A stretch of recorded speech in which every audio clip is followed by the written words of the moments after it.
This is me, well, us. I'm a bald white fellow, middle-aged and quite mellow, from the UK, living in Japan, so hello. I want to share a few thoughts on a VR performance I saw recently called Soultopia.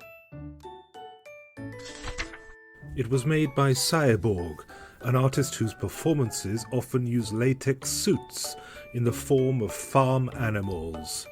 It's a critique of the normative roles that regulate our societies. The performance was part of Theatre Commons Tokyo, an annual performing arts festival at the cutting edge of new work.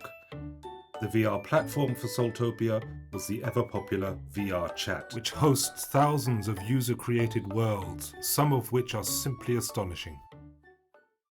Well, that's the basic context, so let's get into the performance itself, shall we? In the lobby, we were told to put on uniform black avatars using a transformative mirror. The new skin reminded me of larval masks, identities that are not yet formed. We were led through a portal into a bright new world, where we assembled on a galactic highway surrounded by planets in a dizzying array of colors. Portals and avatars are the bedrock of VR worlds. Moving through time and space and changing physical features is enacting the desire to become other. The first avatars we were given to play with were tapeworms. So here we were, lowly tapeworms on an intergalactic rainbow highway. We squirmed and played. Some of us spoke in our very human voices. The humanity of our voices, its timbre and cadence, idiosyncratic patterns, was the only thing anchoring this experience to a recognizable real. There is always a link to the phenomenological real in all VR and digital experiences. The post-human is attached to its humanity through an umbilical cord of physicality. In the case of Soultopia, it was voice. Participants used their headset mics to communicate.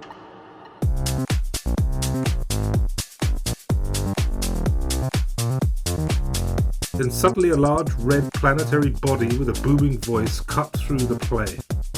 This morphological big other, an intrusion of radical alterity in what had been until that point an immersive dive into the imaginary, beckoned us to another mirror and commanded us to be reincarnated. But it wasn't so much a reincarnation as a relocation. For a moment, the natural order of things was restored. We were inside an intestine, right where tapeworms belong.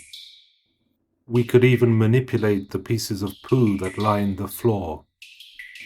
From becoming other to belonging as other. Such is the transformative allure of VR performances. But no satisfaction is possible without the big other. And it returned in a new skin, encouraging us to speak as tapeworms. Participants grunted and snorted, flung poo at the speaking orb. Our collective commotion produced a bowel movement and a hole appeared. We were ejected into the cosmos, floating in our bemusement. We landed back on the Rainbow Road, and our friendly orb invited us to change skin again.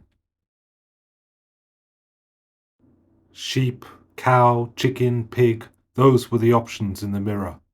Becoming farm animals placed us inside the frame of Saeborg's previous works. Saeborg was one of the participants in the performance, playing the role of a facilitator who helped the audience along. From the galactic highway, we entered one last portal.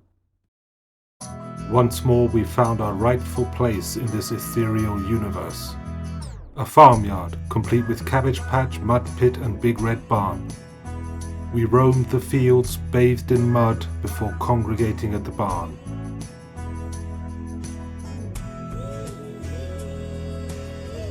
Before long, the great talking orb, now reincarnated as the sun, produced from its mouth the farmer, the one, Saeborg herself. The final act in this performance was very fitting. Group therapy with the farmer. One by one, participants lined up for quiet hugs with the farmer. As the euphoria began to wane, we were lifted into the clouds, coming to rest in clinical white nothingness. So what to make of Soultopia? In one sense, it was a promenade through Saeborg's synesthetic satirical worlds in VR form. The use of avatars and portals, the overemphasis on plasticity in the various worlds we traversed, and the importance of color codes offered a transmodal experience across identities, languages, and forms that harnessed elements of the multisensory potential of VR. In another sense, it felt a bit like a mapping exercise, partly of the different properties that constitute VR worlds, partly of new terrain connecting performance and psychoanalysis. I hope Saeborg and Theatre Commons Tokyo will continue this work. It felt like the beginning of new ground. As I removed my headset and slipped back into my everyday me, I was left with some questions. Was I really there? What was that there, and who was that me? Who were those other tapeworms? Were they standing like I was, in the middle of a room? Having left room time, home time, street time to continue moving at its usual pace, while they secretly enjoyed this elsewhere,